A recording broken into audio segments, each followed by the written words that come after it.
Bienvenue dans ce nouvel épisode d'Oh là là, la France, le podcast qui te permet d'améliorer ton français ainsi que de mieux comprendre la France, les Français, leur vie et leur culture. Moi c'est Manon, ton hôte et ta professeure de français.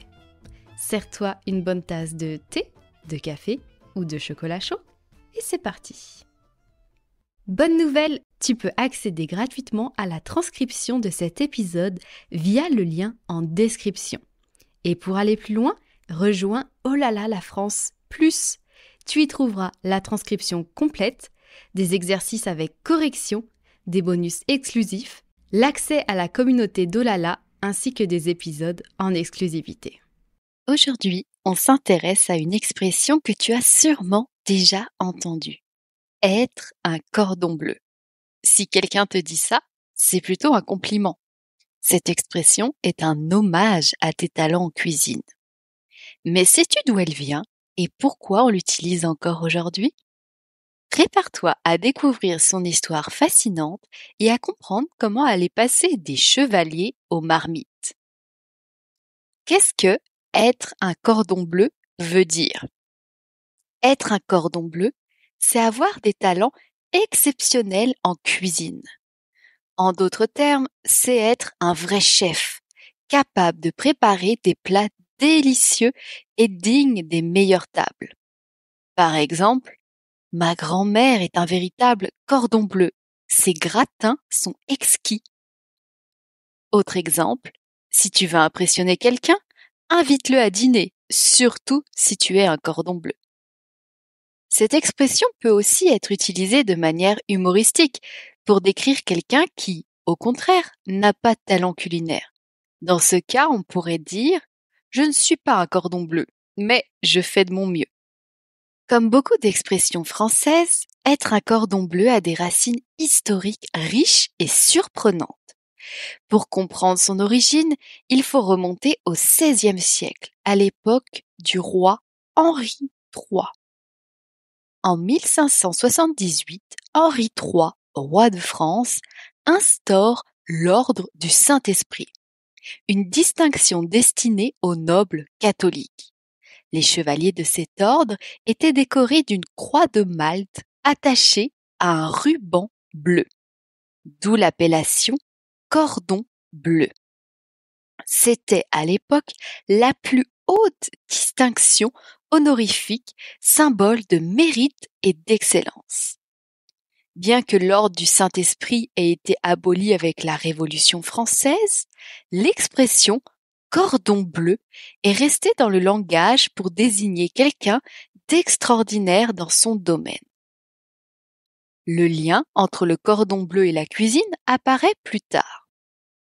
En 1895, Marthe Distel, une pionnière de la gastronomie, publie un journal culinaire intitulé « La cuisinière cordon bleu ».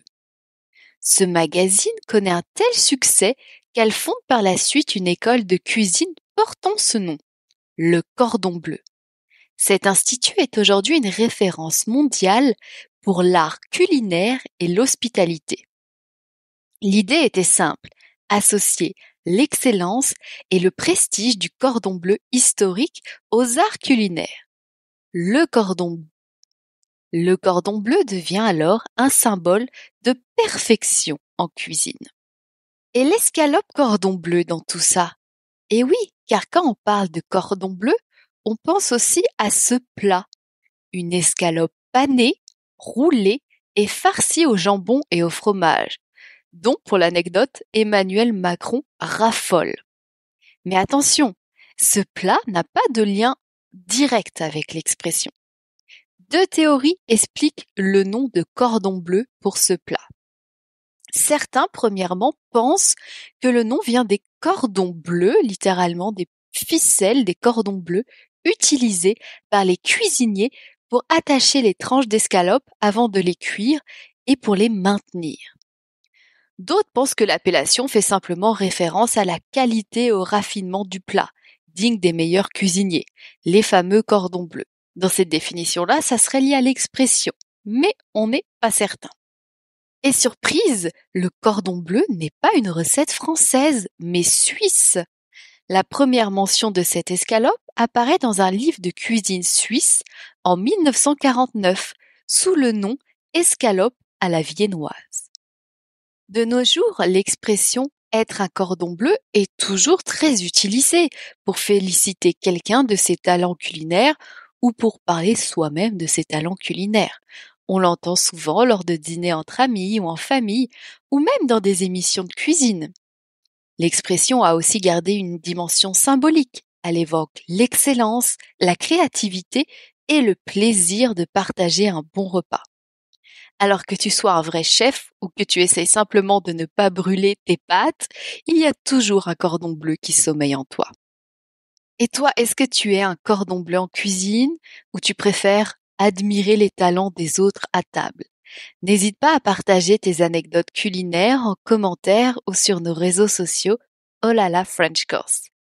Et si tu veux enrichir ton vocabulaire et découvrir d'autres expressions fascinantes de la langue française, rejoins Oh là là la France Plus pour des ressources exclusives, des exercices interactifs et tes expressions écrites corrigées pour chaque épisode.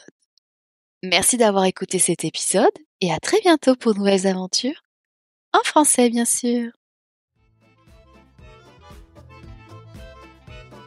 Merci d'avoir écouté cet épisode de podcast. Si tu apprécies mon podcast et que tu souhaites me soutenir, tu peux donner 5 étoiles au podcast Oh là là, la France. Et je te dis à bientôt pour de nouvelles aventures. En français, bien sûr.